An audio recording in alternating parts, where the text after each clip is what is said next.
Muito bem, pessoal, está começando o nosso Desperta ICL de hoje. Muito bom dia para todo mundo. Hoje é quarta-feira, 17 de abril, 7 horas da manhã, ao vivo, horário de Brasília. Você sabe, este programa está ao vivo todos os dias, das 7 às 8 horas da manhã, de segunda a sexta, para a gente falar aqui das principais notícias do Brasil e do mundo. Na verdade, nos últimos tempos, só as notícias do Brasil já têm consumido o programa todo. Esses dias até um pessoal pediu para eu voltar a colocar um pouco de notícias dos jornais internacionais aqui. Eu vou tentar, tá, gente? Tá um pouco difícil o negócio, não tá tão fácil assim. Esses dias eu até tentei colocar aqui, fazer uma ronda nos jornais, aquela ronda que a gente sempre faz nos jornais internacionais, mas a pauta no Brasil está consumindo o nosso programa. Vamos ver se o Brasil se acalma. Não parece que vai se acalmar não, tá? Hoje a gente vai falar aí sobre uma contraofensiva. Na verdade não é uma contraofensiva, é uma ofensiva de fato que o senhor Arthur Lira representa a imensa maioria do Congresso brasileiro hoje, não é o Arthur Lira, a gente personifica porque ele é o porta-voz de muita gente ali, mas vocês vão lembrar do discurso do Arthur Lira do começo do ano, aí, da abertura dos trabalhos legislativos. Aliás, Jimmy, se o pessoal lá de São Paulo tiver esse vídeo, a gente poderia mostrar ele daqui a pouquinho. Pergunta se o pessoal tem o discurso do Lira na abertura dos trabalhos legislativos esse ano, que ele fez várias ameaças aí. O do Lira e do Pacheco, Jimmy. Vê se o pessoal tem ali, se puder. Se não forem muito longos, a gente vai mostrar aqui para mostrar como a coisa vai acontecer daqui para frente até as eleições. É a hora da porca torcer o rabo e sim, o governo está encurralado. Não há muita coisa que o governo possa fazer. Daqui a pouquinho eu vou explicar, vou mostrar tudo que está rolando aqui. E isso tem um efeito principalmente no ano eleitoral. O Congresso vai trabalhar agora até agosto, mais ou menos. Infelizmente vai trabalhar porque o ideal fosse que esse Congresso ficasse parado, mas não é o que vai acontecer, a coisa não está muito boa mesmo. Para quem acompanha o Desperta sabe que eu já venho falando sobre isso aqui há um bom tempo, então a gente vai relembrar um pouco o que aconteceu aqui, vai falar também sobre o julgamento do CNJ ontem em relação aos afastamentos dos desembargadores e da juíza Gabriela Hart, explicar tudo o que aconteceu ontem e principalmente o que acontece daqui pra frente, tá bom? Mas antes de mais nada, muito bom dia, muito obrigado pela companhia de todo mundo por aí, muito obrigado ao pessoal que já está no nosso chat, já está dando o seu bom dia aí de várias cidades do Brasil e vários países deste mundão também. Muito obrigado pela companhia de todo mundo, para quem nos acompanha também em outros fuso horários, na verdade, para quem está aí em outros países. Então, muito bom dia, muito boa tarde, muito boa noite, muito boa madrugada para todo mundo que nos ouve e que nos vê todos os dias. É muito bom ter a companhia de vocês aqui, gente. O Desperta está crescendo bastante. Aliás, semana que vem, que dia que é hoje? 17? Semana que vem a gente vai fazer aqui no Desperta uma semana especial e teremos presentes para comemorar o primeiro ano do Desperta ICL, só que esses presentes não serão para mim, serão para vocês. A gente está preparando um mega pacote de presentes aqui, então fiquem ligados na semana que vem, que vai ter muita coisa. O pessoal que pediu caneca, vai ter livro. Fiquem por aí, tem muita novidade, tem surpresas, a gente está preparando o nosso pacotinho aqui para todo mundo, então fiquem ligados que a coisa vai rolar, tá bom? Quem pediu, então teremos. Não vai ser essa caneca aqui do Desperta, a gente produziu uma caneca especial para comemorar o primeiro ano de aniversário do programa, tá bom? Então, se você está nas redes sociais, nós estamos ao vivo no Twitter, na Twitch, no Facebook e no Instagram, também lá nos canais do YouTube, do ICL Notícias, do Eduardo Moreira e também do Leandro Demore. Então você sabe, todas as manhãs, se puder, deixa seu like, assina o canal, ativa o sininho, mas principalmente compartilhe este programa, clica aí no link compartilhar e manda para as pessoas que você conhece, manda aí para o seu grupo de WhatsApp, para o seu grupo de Telegram, para a lista de e-mail que você tem, para os seus amigos. A gente precisa fortalecer a corrente aqui, né? Fortalecer a corrente, que é o que muita gente aí que tem outras ideias sobre o mundo faz e faz muito bem, que aliás faz muito melhor do que a gente.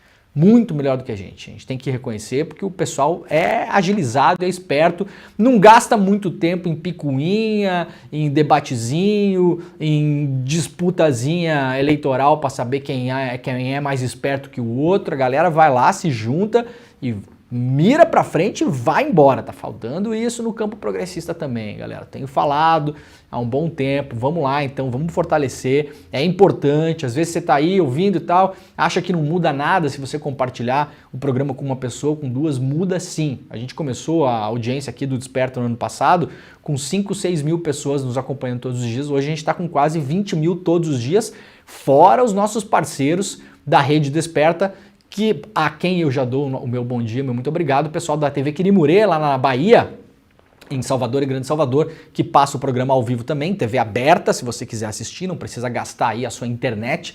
Também a TVT em São Paulo, TV aberta também, São Paulo e Grande São Paulo, região metropolitana, e nas duas rádios que passam Desperta todos os dias. É muito bom estar na companhia de vocês, quem nos ouve aí pela Rádio Brasil Atual e quem nos ouve também pela Rádio Heliópolis. Muito bom dia e muito obrigado, Heliópolis. Se você quiser, aliás, retransmitir o Desperta, pode entrar em contato com a gente aqui, manda uma mensagem no chat, manda um e-mail pra gente, entra lá no site do ICL, manda no contato lá, porque a gente pode simplesmente ceder a transmissão de graça para você poder fazer a transmissão do nosso programa aqui, seja uma rede de televisão, uma TV comunitária, TV universitária, uma rádio comunitária, uma rádio pelo Brasil todo aí. Se você quiser retransmitir o Desperta, o nosso sinal está aberto, beleza? Então pode se comunicar com a gente por aqui que a gente vai liberar o sinal para que vocês possam fazer isso de graça, não tem nenhum custo, programa ao vivo, quentíssimo, todos os dias aqui trazendo as principais informações, análise, contexto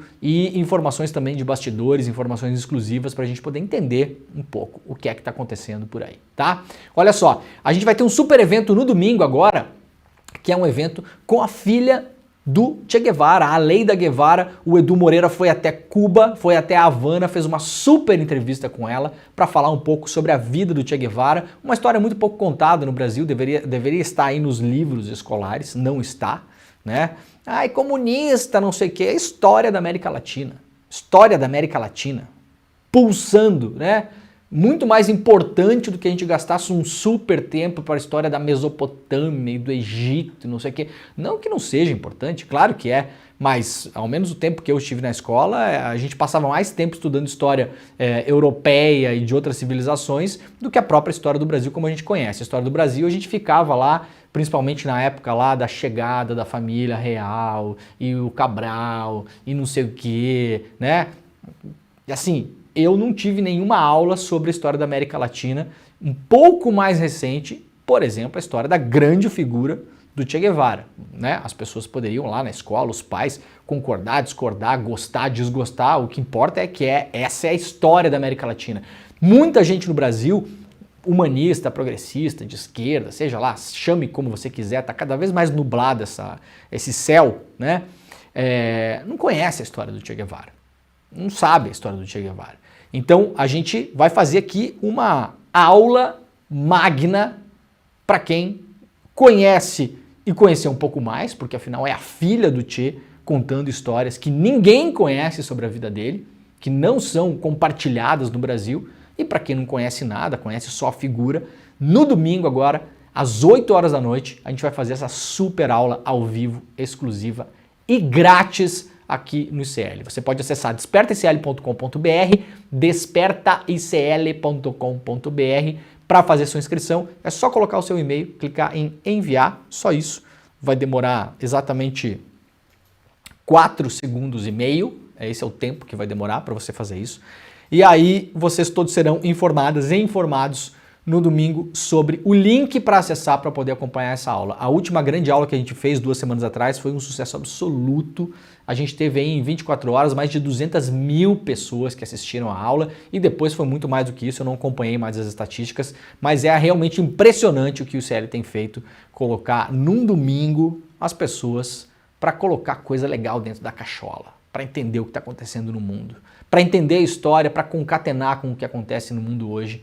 Né? Nada é novo, gente. A gente não está vivendo num momento da humanidade que seja assim espetacularmente diferente de muita coisa que já aconteceu. Então é importante entender o passado para a gente olhar para frente e mirar um pouco para o futuro, tá bom? Domingo às 8 horas da noite, então, uma aula especial. Acesse aí o site despertaicl.com.br, coloca o seu e-mail e você já vai estar inscrito ou inscrita lá para receber o link para poder acompanhar às 8 horas da noite. E também você pode mandar esse link para a galera, né? Pega o link aí, o despertacl.com.br e manda aí para sua galera e ó, vamos lá, vamos se inscrever, vamos adquirir um pouquinho mais de conhecimento no domingão aí, em vez de ficar vendo Fantástico, né? Em vez de você perder seu tempo vendo Fantástico, você vai gastar, você vai usar o seu tempo para ficar um pouco mais esperto, um pouco mais sabido, como dizia minha avó. Tá bom? No final do programa, se der tempo, a gente relembra a nossa galera aí.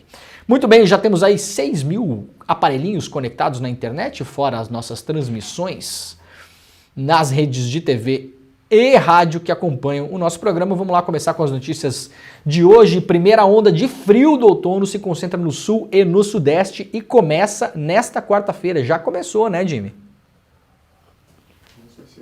Começou a esfriar aqui no sul do Brasil, que é onde nós estamos, né?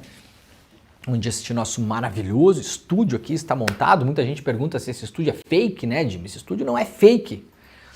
Tem muito estúdio que faz aquela coisa, não sei se você sabe como funciona, coloca uma tela verde atrás, né, e faz uma projeção. Esse nosso estúdio não é fake, né, Jimmy? Olha aqui, ó. Dá para mexer nele, olha que beleza. Aliás, eu quero trocar uns logotipos aqui. Tem gente que não merece mais estar aqui, eu acho, né, Jimmy? Se você está vendo este programa pelo vídeo, quais são os logotipos que você tiraria do nosso painel aqui? Escreve no nosso comentário aí. Ou quais você colocaria que não estão aqui, né? Lembrando que isso aqui não é endosso a nenhum desses veículos, né?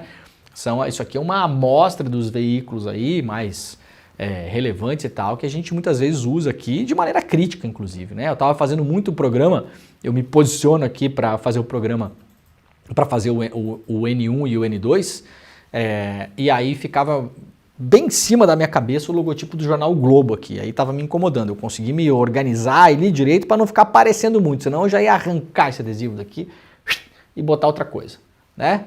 A gente pode arrancar também, se vocês quiserem, a gente arranca fora o adesivo do Globo. Tinha uns outros aí que eu já botei mais para baixo. O Estadão andou pisando na bola aí nos últimos tempos, fazendo mau jornalismo, né? Ah, ele botou para baixo porque não concorda, não tem nada a ver com isso. O Estadão andou fazendo mau jornalismo. Imperícia. Andou cometendo imperícia, rodou na prova, né? Foi tirar a carteira e rodou na prova. Aí eu botei mais para baixo, tá? Quem começar a fazer imperícia vai indo mais para baixo. Acho que eu vou subir o dos meus camaradas aqui do DCM, né?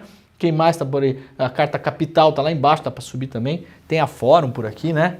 A Fórum, tá dando para ver a Fórum aqui, Jimmy? Tá dando, né? A Fórum tá bonitinha aqui, né? Então, a agência pública, tem vários legais aqui, tá? Escreva no chat aí se você quer que a gente tire algum, substitua, coloque outro. A gente pode fazer isso também. Ou pode também, Jimmy, sugerir para o ICL que a gente mude todo o cenário. Que aí eles vão ficar malucos comigo, né? Não, porque tem muito projeto legal rodando no ICL. E, obviamente, a gente não vai mudar o nosso estúdio. Até porque essa ideia de fazer desse jeito aqui foi minha. E eu não quero tirar a minha ideia daqui. Tá bom, galera? Então, ó, vai começar o frio. Esse ano teremos uma onda de frio um pouco mais intensa do que no ano passado. No ano passado, aliás, não teve inverno. Para quem vive, principalmente nas regiões aí onde esfria, o inverno foi, como diz o meu filho, mequetefe. Um inverno muito mequetefe, né? Muito mequetefe, né, papai? Esse ano a perspectiva aí é de que o frio chegue de fato, mas que não seja um inverno muito rigoroso. No entanto, esse começo de outono já tá aqui, eu tô de brusinha hoje, né? Tô de brusinha, até porque eu venho de moto, né? Motoqueiro fantasma, 5h30 da manhã, não tem ninguém na cidade. E aí tava um friozinho legal, eu gosto de frio de manhã. Muito bem, hoje falaremos do senhor Arthur Lira, a vingança de Lira, presidente da Câmara confronta o governo, isso aqui é o principal destaque hoje lá da capa do ICL Notícias. Em movimento coordenado pelo presidente da Câmara, o plenário aprovou de surpresa na noite da terça-feira a urgência para a tramitação de uma proposta que impõe sanções administrativas e restrições a ocupantes de terras rurais e urbanas.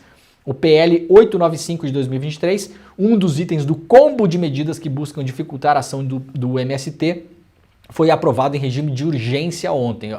Em regime de urgência não é aprovado o PL, tá, gente? Tá ainda lá no começo, mas ontem, depois que isso aconteceu, eu falei com alguns congressistas e a perspectiva não é boa, não é nada boa. Deram uma espécie de golpe ontem, extrema-direita dando golpe é uma coisa que assim, é quase, né? mas deram uma espécie de golpe ontem no governo, porque havia um acordo de não tramitar isso no regime de urgência, porque o projeto estava sendo debatido ainda. Aproveitaram ontem uma brecha, colocaram, votaram, aprovaram. Ou seja, isso será votado nos próximos dias. Daqui a pouquinho eu vou explicar exatamente o que é esse projeto e a gente vai cair para dentro dessa pauta, tá bom? Mas antes, vereadores são surpreendidos e privatização da Sabesp deve ser votada hoje.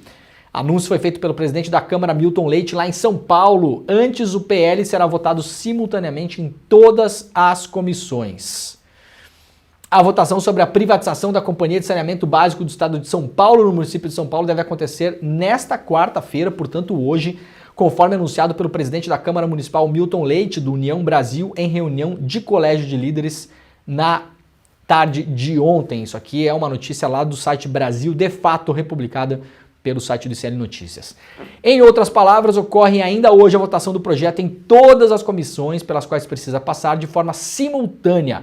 Aprovado nas comissões, o que já é esperado, segue o projeto para votação em plenário ainda no dia de hoje. Para passar, o projeto precisa ser aprovado em 2 sessões por uma maioria simples, ou seja, 28 votos favoráveis entre os 55 vereadores. O governo afirma que tem maioria para aprovação. A vereadora Silvia Ferrara, do PSOL, criticou a decisão do presidente da Câmara em colocar o projeto para votação sem estudos prévios sobre a privatização e com atropelos ao rito legislativo. O rito normal seria tramitar o projeto em todas as comissões. Teve uma audiência pública no dia de ontem, disse a vereadora ao site Brasil de Fato. Agora a estratégia da oposição é entrar em obstrução, isso significa fazer com que o plenário não atinja o quórum necessário para iniciar a votação, pedir uma chamada, entre outros mecanismos estabelecidos pelo regimento interno. No entanto, a ausência de um projeto substitutivo ao que está em questão dificulta até mesmo esse processo. Ou seja, preparem-se, para quem está ficando sem luz em São Paulo, né? Tá bom em São Paulo com a privatização que foi feita? Então preparem-se. Eles vão vender a água de São Paulo. Outros lugares fizeram isso já, o Rio de Janeiro fez isso já. Pergunta como ficou a questão da água do Rio de Janeiro, né? Para boa parte da população não muda nada. Isso é a coisa mais interessante dessa parada, né? Para boa parte da população não muda nada. Então assim, privatizar para quê? Se as empresas de água, em geral, aliás, são lucrativas para o poder público. Não são empresas que perdem dinheiro, são lucrativas.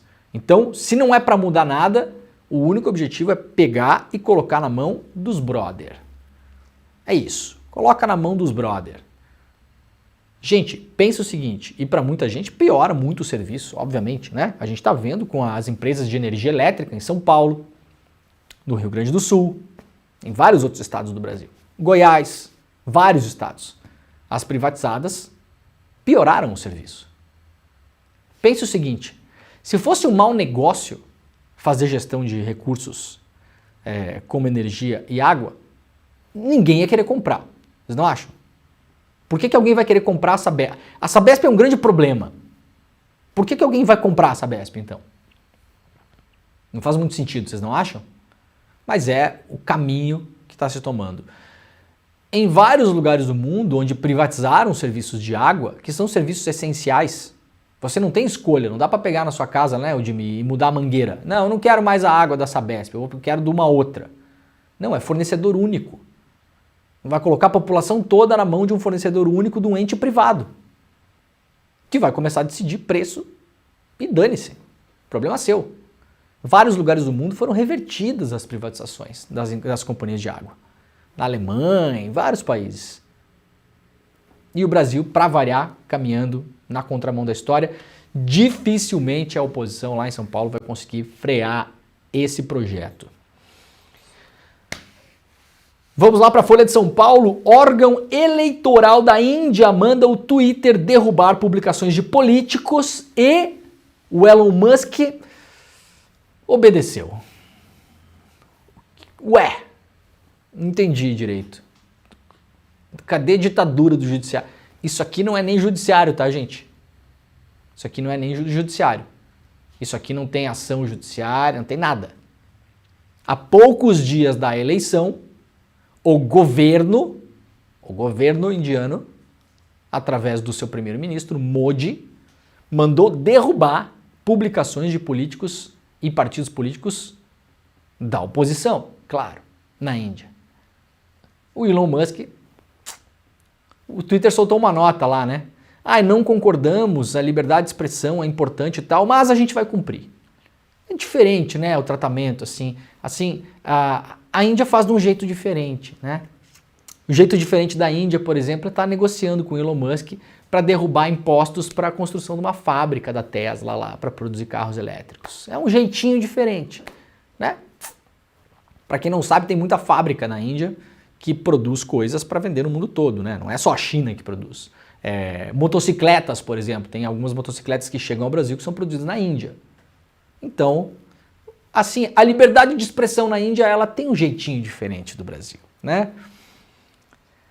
A Comissão Eleitoral da Índia ordenou que o Twitter, a rede social do Elon Musk, retirasse do ar 4 publicações de políticos, partidos e candidatos ontem. Em conformidade com as ordens, nós restringimos essas publicações pelo restante do período eleitoral. Discordamos, no entanto, dessas ações e sustentamos que a liberdade de expressão deve se estender a essas publicações e ao discurso político em geral, afirmou o perfil da equipe de relações governamentais na plataforma. Elon Musk não falou nada, não falou em ditadura do judiciário, não soltou aí e-mails dos seus advogados lá na Índia para fazer o Twitter Files. Nada disso aconteceu, nada. Não chamou de ditadura, não chamou lá a comissão eleitoral de ditadores, de isso, nada, gente. Vejam o tratamento diferenciado, o jeito gostoso, né, que se faz na Índia. Notificamos os usuários afetados. Em nome da transparência, publicamos aqui as ordens. Pedimos que a comissão eleitoral publique todas as ordens para derrubar conteúdos daqui em diante. E ficou nisso. Ficou nisso. O Twitter poderia ter feito isso no Brasil também, quando derrubou. Aliás, é uma coisa curiosa. O Twitter reclama no Brasil de contas derrubadas, mas não dá transparência a todas elas. Tem vários serviços que estão fazendo isso. Tem um serviço que começou no Brasil também, que é uma espécie de YouTube chamado Rumble. O Rumble começou no Brasil, atraiu, como no mundo todo, vários youtubers de extrema direita, é uma característica do Rumble. Eu estou dando aqui uma definição, não é a minha opinião, tá? O Rumble no mundo todo é um transmissor de vídeos, um serviço, um aplicativo de vídeos, igual ao YouTube, tá? Mesma coisa, igualzinho. Que atraiu muita gente da extrema-direita e junto nessa onda aí, claro, nem todo mundo que tá lá é de extrema-direita, tá, gente? Mas o grosso é isso. E nessa onda aí, antivacina, gente pregando crime e uma série de coisas.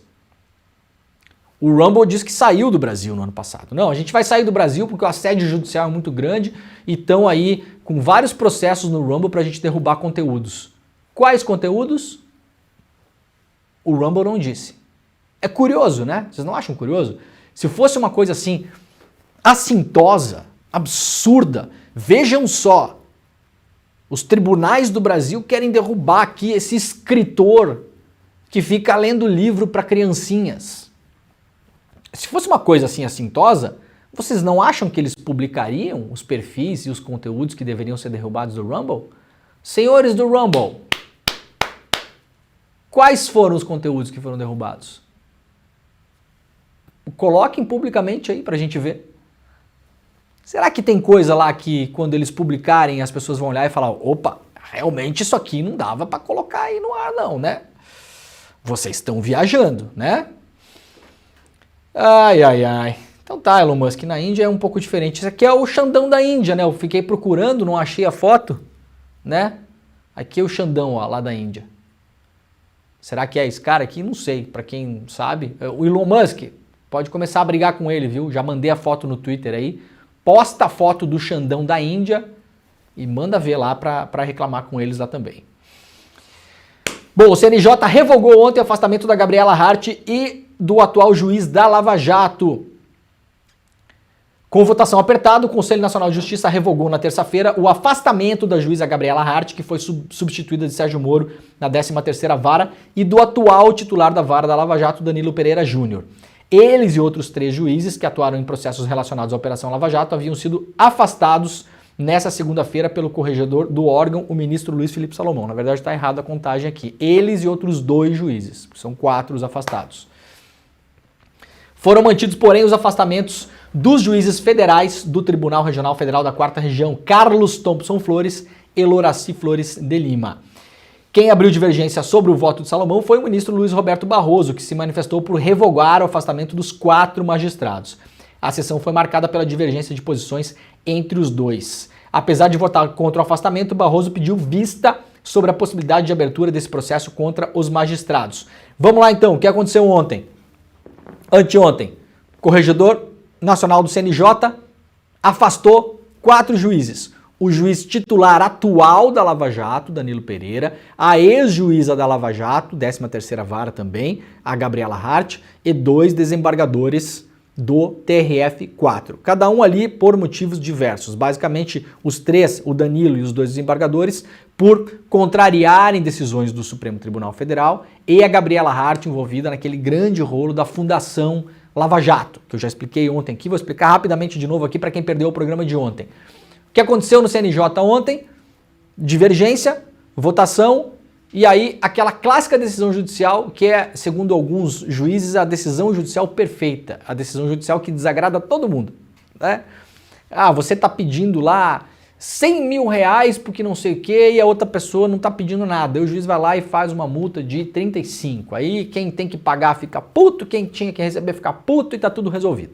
Essa é, segundo vários juízes, aí a decisão judicial perfeita, onde você deixa todo mundo em desagrado, mas você resolve a coisa, né? Não fica nem para um lado nem para o outro. Nem sempre isso é sinônimo de justiça, né? Isso é sinônimo só de uma decisão judicial. Ontem foi um pouco isso que aconteceu, tá, gente? 2 desembargadores seguiram afastados, o Danilo Pereira e a Gabriela Hart voltaram para suas funções. O principal de ontem, 2 coisas importantes. Danilo Pereira, atual juiz da 13ª Vara. Qual é o grande problema? O Danilo Pereira está ali, assim como a Gabriela Hart estava ali, para fazer as vezes do Sérgio Moro. Isso é uma gestão de continuidade do Moro, tá? Importante colocar isso aqui. Não estou acusando os juízes de nenhuma ilegalidade. Eu estou falando assim, ideologicamente, na prática, é como se o Moro ainda estivesse ali. O único juiz que desafiou a ordem constituída lá, a ideologia da 13ª Vara, a 13ª Vara é uma vara que tem uma ideologia. Ela foi tomada pela ideologia da Lava Jato. Foi o Eduardo Apio. Não durou 40 dias no cargo.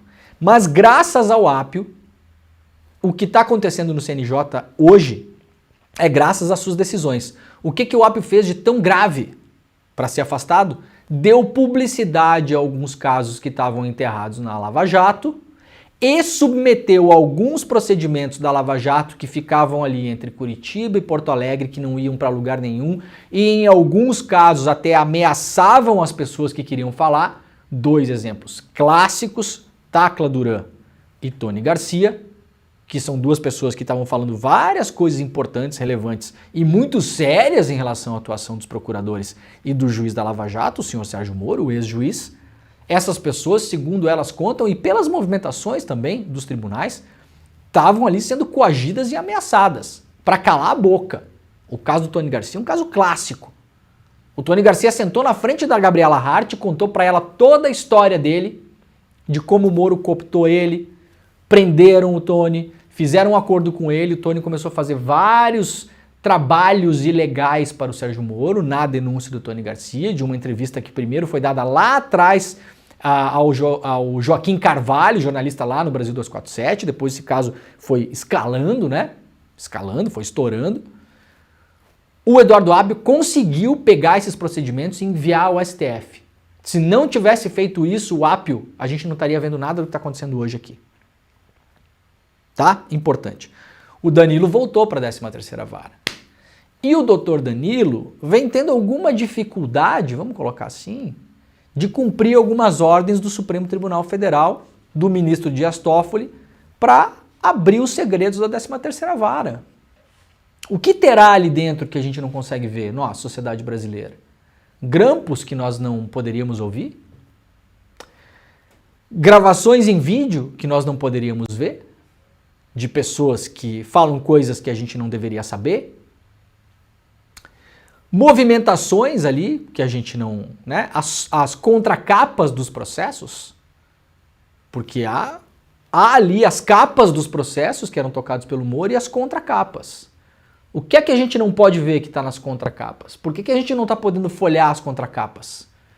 A 13ª Vara está selada há 10 anos. O juiz Danilo voltou para lá agora. Então, uma decisão que fica aqui e ali. O que acontece a partir de agora? Vai ter uma nova votação para decidir se haverá abertura de processo administrativo para investigar as denúncias feitas contra esses desembargadores e contra a juíza. Tá? Então o afastamento era temporário. 2 seguem afastados, 2 voltaram. Mas eles ainda serão investigados. Ontem já teve voto suficiente para abrir os processos de investigação. O Luiz Roberto Barroso falou, não, vamos pedir prazo aqui, deixa eu pedir vistas. Porque eu preciso ler o que vocês produziram.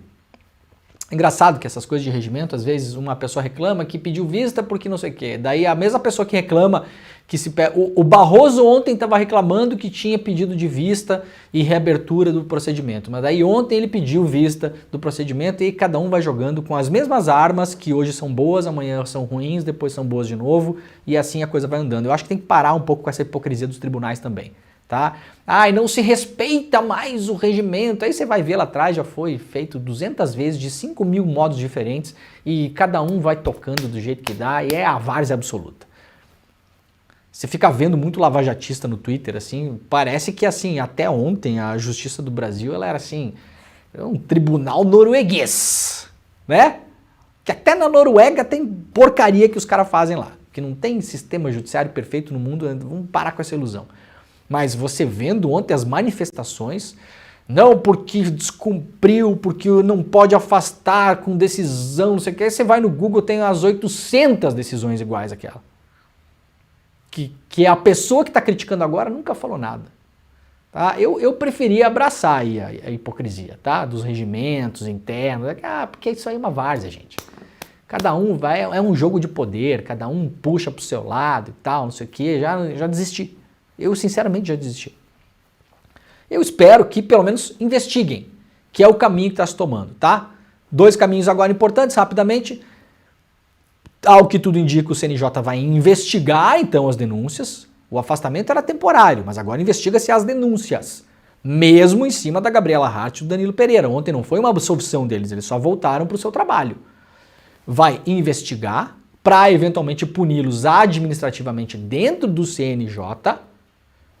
Punição talvez com uma exoneração, né, da magistratura, pode ser, é o máximo que dá para fazer ali, mas o principal, esses dados levantados pelo CNJ, que muitos já eram públicos, aliás, né, muitos já eram públicos do ponto de vista jornalístico, inclusive, matéria publicada aqui no ICL, lá na minha newsletter, agrandeguerra.com.br, junto com o Jamil Chad, né, sobre a Lava Jato, isso aqui em julho, portanto 1 ano atrás, de 2023. Lava Jato negociou em sigilo acordo bilionário com os Estados Unidos. Isso aqui é o coração da denúncia contra a Gabriela Hart.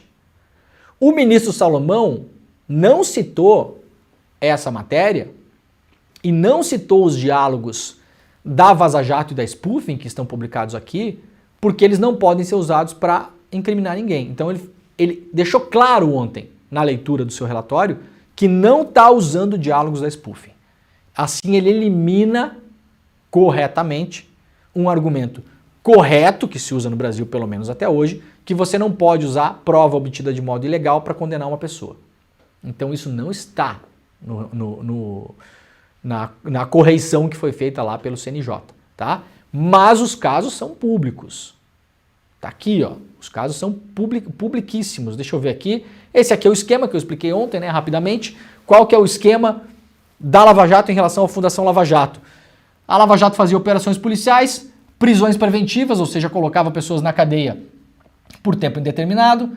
Em um determinado momento, essas pessoas falavam com seus advogados e esposas e amigos e parentes e falavam, não vou sair da cadeia, então vou fazer um acordo judicial. Esses acordos judiciais estendiam para empresas, os tais os acordos de leniência. As empresas concordavam em pagar multas no âmbito da Lava Jato.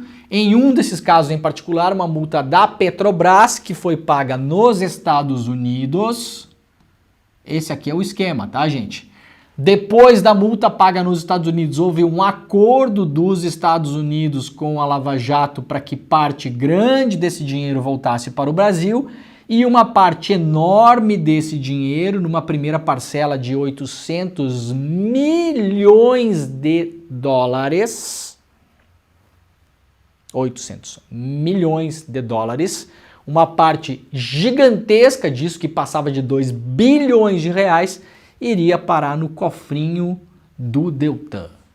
Isso aqui era a tal da Fundação Lava Jato, uma entidade com o CNPJ privado, inscrita lá no cartório bonitinho lá, né, na junta comercial, que seria fundada, o seu estatuto seria escrito pelo Ministério Público Federal, diga-se, Carlos Fernando, Januário Paludo, toda a galera ali da Lava Jato, Deltan Dallagnol, todo mundo ali, né? E eles fariam a gestão desse dinheiro, entenderam?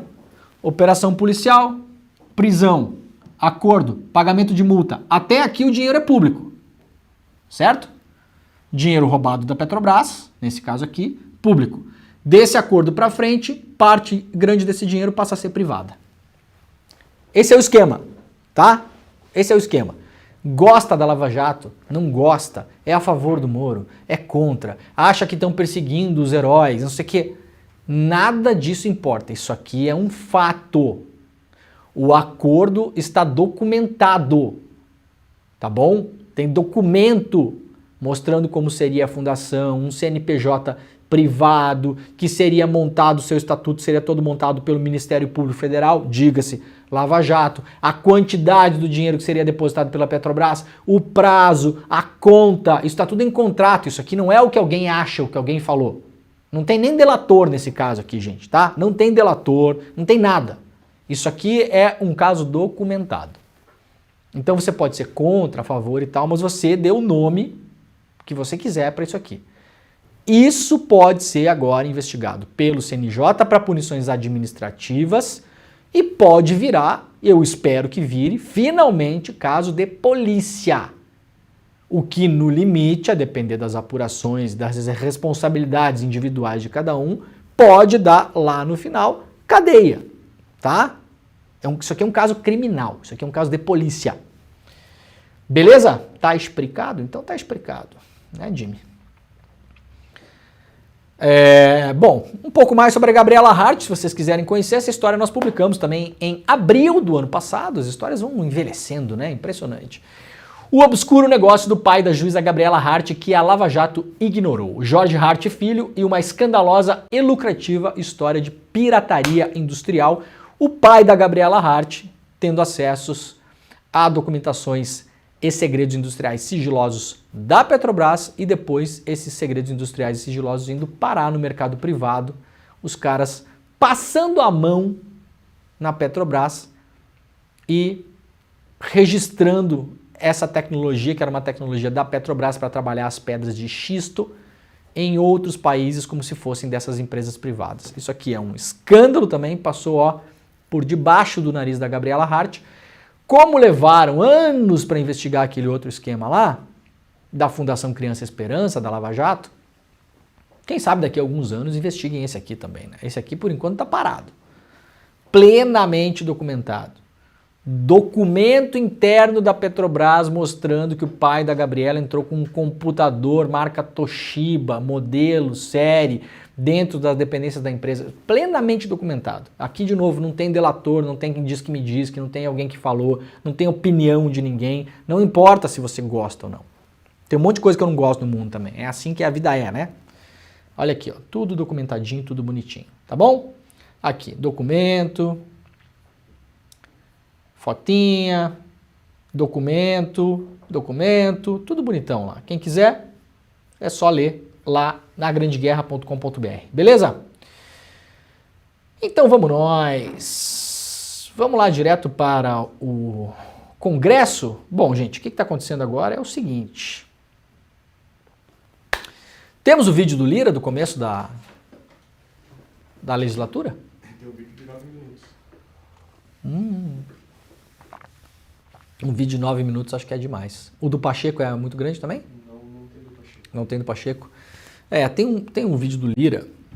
É o discurso, vamos lembrar aqui, o discurso do Arthur Lira no começo do ano legislativo, tá? A gente separou aqui, tem 9 minutos, não vai dar tempo de passar tudo.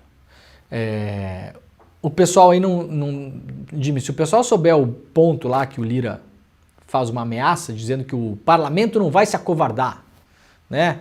O parlamento não vai se acovardar, aquele discurso do Lira, de machão aquele, ninguém manda aqui, porque quem manda aqui é a gente, nós temos a nossa agenda, e lá.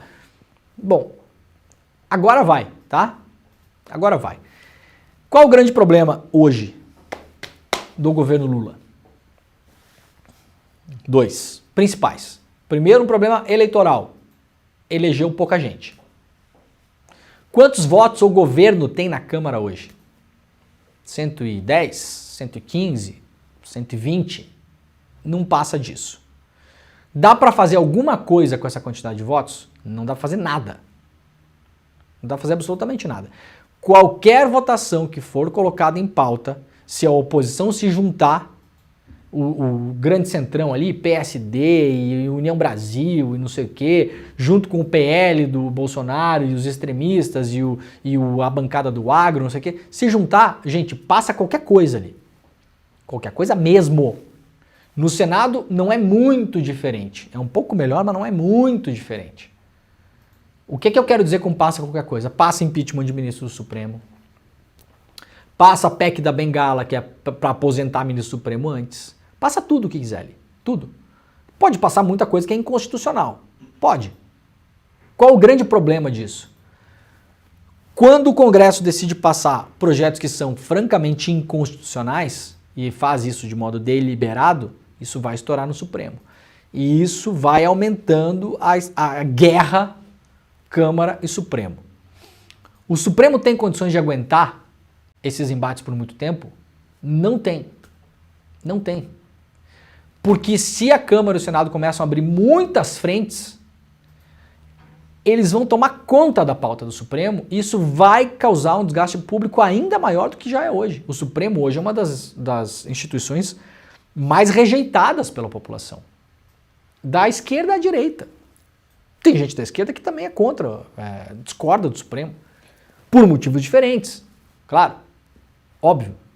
Mas a avaliação geral é muito ruim. Então, se você abre muitas frentes de batalha para o Supremo ter que enfrentar, ou seja, na Câmara você aprova 3, 4, 5, 6 projetos que tem cara de serem inconstitucionais, o Supremo vai ter que se deitar e vai ter que acordar no outro dia e enfrentar esses projetos. Você vai implodir a pauta do Supremo. E são projetos extremamente difíceis de lidar com a opinião pública. Porque eles muitas vezes vão descambar lá pro, como diz o meu amigo César Calejon, o pensamento concreto, né? Pessoas que têm pensamento concreto. Bom, ruim. Doce, salgado. Gosta, não gosta. Né? Então aquela coisa assim, como se movimenta um automóvel? Com combustível fóssil. Aí chega a pessoa e mostra um carro elétrico para o cidadão. O cara fala assim, não, automóvel, gasolina. Não, mas esse aqui também é automóvel, mas não é com gasolina. É com energia elétrica. Não. Automóvel, gasolina. Isso é pensamento concreto, tá, gente? Pessoas que têm uma extrema dificuldade em conseguir entender que a vida é um pouquinho mais complexa. E aí você vai descambar para a avaliação da opinião pública, para a pressão da opinião pública. Esse é o movimento que o Congresso está fazendo agora. E isso estoura no governo. Porque, para além de tudo, as pessoas já fazem uma enorme confusão. O que é decisão do Supremo, do governo, do não sei o quê? Exemplo. O Supremo vai discutir a quantidade de maconha que é necessária para a pessoa estar aportando no momento do flagrante para ela ser considerada traficante ou não. A partir do momento que se resolver isso no Supremo, de modo involuntário, muita gente vai pensar que é o Lula, e de modo proposital, muita gente vai espalhar a notícia falsa, Lula libera a droga no Brasil. Então são casos que se misturam. Lula, STF, Xandão. Vocês não viram na semana passada o caso do Elon Musk? Clássico. O que o Elon Musk fez? O que o jornalista americano, aquele, o Michael Shellenberger, fez nas entrevistas que ele deu? Falou o tempo todo, the government, o governo. Tá, mas o senhor está falando de quem? Do Supremo Tribunal Federal? Sim. Tá, mas isso não é governo. Ah, mas aqui nos Estados Unidos nós usamos the government para falar tudo, né? Para usar o Estado, né? Ah, entendi. Né? Sacaram a pegadinha? Todo o Twitter Files foi espalhado para as pessoas como se fosse o governo. Ah, mas é que lá nos Estados Unidos a gente, né, os colonizadores, a gente fala assim, tá? Então vocês aí, ó, se acostuma. Que é desse jeito que a gente espalha notícia falsa. A gente faz de conta que a gente fala assim, então tudo bem. É dose, né? E aí o Congresso essa semana está preparando sessão que deve impor derrotas ao Lula, como diz o jornal o Globo aqui. E a ala do governo vai tentar de todo modo barrar. Ou seja, vem pauta bomba aí para dar, assim, para bater recorde. Folha de São Paulo também com isso. Lira dá início a plano para reagir ao STF e manda recado ao Planalto. Temos o vídeo aí, Jimmy, no momento? Encontrou o trecho? Tá bom. Eu vou terminar aqui então, só para mostrar os exemplos do que está acontecendo. E aí a gente vai botar o trecho do Arthur Lira para mostrar para vocês que promessa cumprida. Muita gente está... Eu acho que duas avaliações que eu tenho avaliações diferentes, tá? Da semana passada. E tudo bem quem tem avaliações contrárias, mas eu me coloquei assim na semana passada e vou seguir na linha. Votação para manter preso ou soltar Chiquinho Brazão. Muita gente na imprensa falou, uma derrota do Lira e tal, não sei o quê. Gente, foi circunstancial. Sabe aquele jogo que você vai jogar contra o Barcelona e ganha? Porque aquele dia era aquele dia, aconteceu, o cara escorregou na grama, não estava muito atento, e foi, tá? Foi. Mas não quer dizer que o seu time vai ganhar o campeonato, se está jogando lá um timaço, sabe? O Lira não perdeu um voto desde a semana passada até hoje, gente. Não desidratou poder nenhum. E vai provar agora. Vai provar agora com as votações. Olhem o que aconteceu ontem na Câmara. Com protestos de governistas, a Câmara aprovou urgência para projeto que pune invasões e ocupações de terras no Brasil, tá? Olha como foi a votação para regime de urgência, tá? O que era esse projeto? Esse projeto é o seguinte: se você for identificado como o que eles chamam de invasor de terras, tá? Ocupou uma propriedade improdutiva, que aliás é um direito de você pegar propriedades improdutivas e fazer reforma agrária com elas, é um direito que está na Constituição do Brasil, tá lá em cima na lei, tá lá em cima, tá? O que é esse projeto aqui? Se você for identificado como um invasor de terras, você perde direito a fazer concurso público, não pode mais participar do Bolsa Família, não pode mais pegar programas do governo, que aí vão tentar incluir várias coisas. Seu filho não pode mais ter isenção do Enem, ou não vai poder pegar ProUni, uma série de coisas. Punição social para quem for lá ocupar uma terra que está lá parada há 40 anos, sem nada em cima, com disputa judicial, o dono não pagou imposto, já morreu, deixou para um monte de gente que não se interessa, está lá parado, poderia estar produzindo alimento e assentando famílias. Votaram o regime de urgência ontem, ou seja, para furar a fila da pauta e colocar lá na frente. Votação: 293 votos a favoráveis contra 101 contrários. Quantos votos que perdeu a força da oposição no Congresso por causa do Chiquinho Brazão? Nenhum, gente. Aquela votação de Chiquinho Brazão foi circunstancial. Muitos ali que votaram ontem a favor desse projeto não votaram porque era um caso de assassinato, era difícil explicar, chegar lá na igreja, falar, tinha muito pastor ali que fica difícil, era uma outra coisa ali. Uma outra coisa. E vamos combinar que nos bastidores também o Arthur Lira não fez muita força para manter o Chiquinho Brazão preso. Não fez. Não é que foi lá e não fez. Tá? Então a coisa não vai ficar boa daqui para frente. Teve uma breve pausa aí, mais ou menos, mas também não é que Promessa cumprida. O Arthur Lira prometeu isso no começo do ano. Eu falei ontem com algumas lideranças políticas do governo, na Câmara, mandei mensagem. Perguntei para várias delas. Eu vou ler uma aqui para a gente ver como é que tá. Eu só perguntei assim, ó, 10h20 da noite, que já devia estar dormindo, né, o Jimmy? Mas não estava. Tem chance desse projeto passar? Esse aqui, tá? Ontem votou regime de urgência e agora vai para votação. Tem chance de passar? Resposta. Tem sim. O agro com muito peso e os partidos do centrão e da direita se somam. Votação, veja como foi a votação do marco temporal, que foi lá atrás. A votação do marco temporal foi quando? Uns 4 meses atrás. Então não teve trégua nenhuma, gente. Teve batalha em cima de batalha esse ano. Tem as que a gente não está vendo, nas comissões, nas discussões antes de botar os PLs para votar. Respondeu ainda aqui. É um congressista que eu falei ontem, tá? Falei com alguns, eu estou lendo um exemplo aqui. E esse congressista é um dos principais congressistas do governo. E a PEC do Senado sobre drogas também vai passar.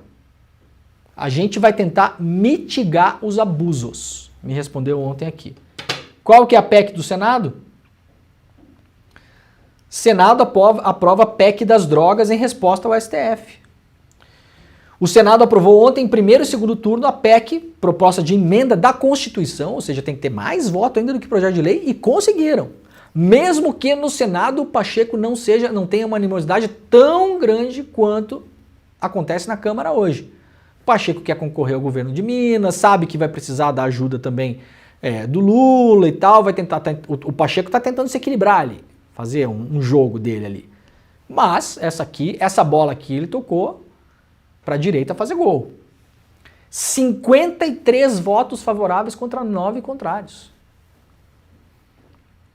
53-9. O PT orientou contra. O PT orientou contra a aprovação da PEC das drogas no Senado. Quantos votos o PT conseguiu fazendo articulação no Senado, gente? 9. Assim, não é que tá perto de tentar conseguir alguma coisa. Não tem nem cheiro de conseguir. Se os caras quiserem ir para cima de projetos, eles vão para cima dos projetos. E vem muito mais coisa por aí. A Câmara está ameaçando instalar 5 CPIs. Todas elas interessam a centro-direita para lá, né? De centro-direita para lá. 5 CPIs. Comissões importantes estão na mão da direita e da extrema-direita, a Comissão de Educação na mão do Nicolas Ferreira, que eu já falei várias vezes aqui, tá lá só para fazer bagunça, não vai passar nada lá, mas tá lá para travar a discussão, para gastar tempo dos deputados. Quando você vai lá, tem uma discussão importante, tá lá a Erika Ailton, a Sâmia, a Melchiona, todo mundo lá, gastando tempo. Enquanto essa galera tá lá, gente, gastando tempo no circo do Nicolas, eles não estão conseguindo olhar para a Câmara, conversar, buscar voto, oferecer projeto. Tá só reagindo. Comissão de Constituição e Justiça na mão da Carolina Detoni. Então vejam só, comissões importantes na mão deles. 5 CPIs talvez a gente tenha esse ano.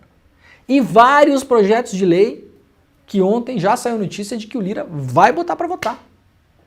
A imensa maioria deles tem a ver com segurança pública, tá? PL do crack, essas coisas, vocês vão ver o show de horrores que vai ser nos próximos tempos.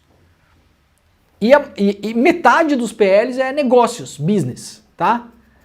Projeto de lei para empresa, para fintech, para não sei o quê, que se a gente for olhar dentro de cada um deles ali, a gente vai ver quem é que vai botar a mão no negócio ali. Então não vai ser fácil a coisa que se anuncia. E o governo não tem força para segurar se os caras vierem para cima mesmo.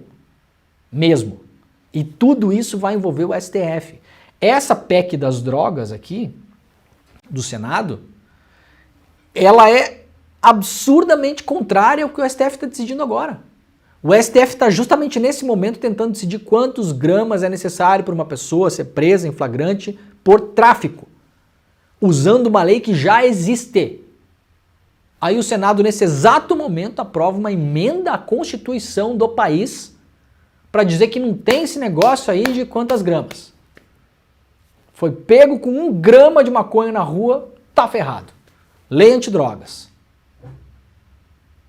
Não vai ser fácil, tá? Não vai ser fácil. É um ano eleitoral, as CPIs, os projetos de lei, essa PEC, tudo isso aí tem vistas para a eleição. Eu já falei algumas vezes aqui, espero muito que eu esteja errado, eu acho que a direita vai varrer as prefeituras do Brasil esse ano. É ruim acordar com tanta notícia ruim assim, mas, gente, é como tá colocada a coisa, tá? E não parece que o governo tenha muito poder para reagir nesse momento. Vai precisar se organizar e ter uma estratégia em Brasília e para a população, que não é fácil, é muito difícil.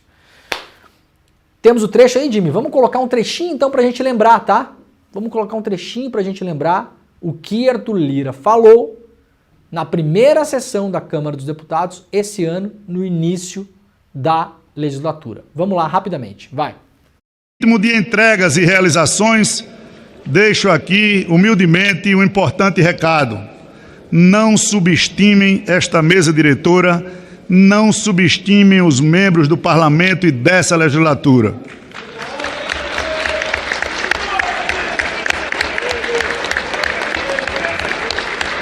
Quem tanto fez ano passado, abre hoje o ano legislativo com foco, determinação e mais vontade de entregar aquilo que realmente interessa ao país. O que queremos para 24 é mais avanço e mais aprimoramento legislativo pelo bem do Brasil. E para isso, seguiremos firmes na prática da boa política, pressuposto mais do que necessário para o exercício da própria democracia. E a boa política, como sabemos, apoia-se num pilar essencial: o respeito aos acordos firmados e o compromisso à palavra empenhada. E esse exemplo de boa política e de honradez com os compromissos assumidos, dados por esta casa, que marcou o ano de 23 e permitiu que tantos avanços também será a tônica de 2024. E é por nos mantermos fiéis à boa política e ao cumprimento de todos os ajustes que firmamos, que exigimos como natural contrapartida o respeito às decisões e o fiel cumprimento aos acordos firmados com o Parlamento. Conquistas. Quando você fala para alguém que você exige o cumprimento dos acordos firmados, é que você está falando que a pessoa não está cumprindo, né? Senão você não precisa falar isso, né? Exijo aqui o cumprimento dos acordos firmados e preciso das minhas contrapartidas. Tá claro aí, gente. Tem um pedaço do discurso que ele é ainda mais virulento, né? Fala que o Congresso não vai se acovardar e tal, não sei o quê. Preparem-se para fortes emoções, tá? Nem tudo está perdido, claro, né? A gente tem que usar isso para motivar também para a gente ir para frente, mas o cenário é esse. O cenário está colocado. Beleza? Ó, o programa está acabando, está começando o ICL Notícias primeira edição. Não se esqueça de fazer a inscrição no nosso evento de domingo às 8 horas com a Aleida Guevara. O Edu Moreira foi até Havana, em Cuba, fez uma super entrevista com a filha, herdeira política aí, do Che Guevara. Entrevista exclusiva que vai ser transmitida às 8 horas de domingo, de graça aqui no ICL. Dá um pulo lá em despertaicl.com.br, despertaicl.com.br, faça a sua inscrição e domingo a gente se vê, tá bom? Muito obrigado, voltamos amanhã, tchau.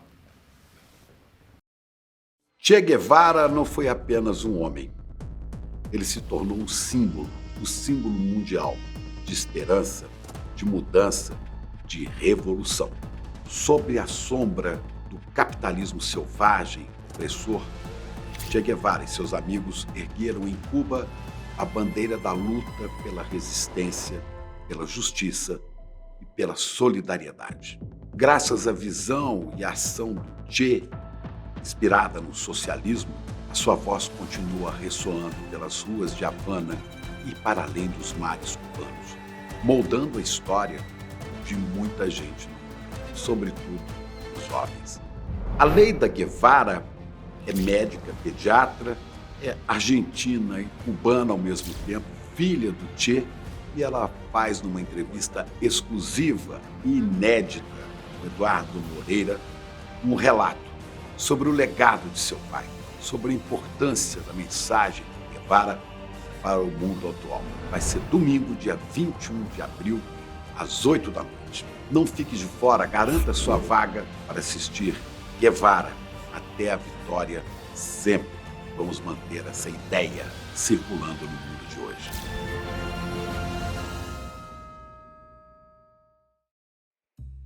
No Em Detalhes de hoje, eu conversei com a jornalista e repórter da agência pública Laura Scofield. Ela fez uma reportagem investigativa mostrando como parlamentares da extrema-direita, liderados pelo Eduardo Bolsonaro, foram para os Estados Unidos e estão indo para outros lugares no exterior também para tentar convencer as pessoas de que o Brasil vive uma ditadura e também convencer os Estados Unidos de que o Brasil deveria sofrer uma punição, uma sanção por causa disso. É hoje, a partir das 10h30 da manhã, depois do ICL Notícias, primeira edição. Te espero.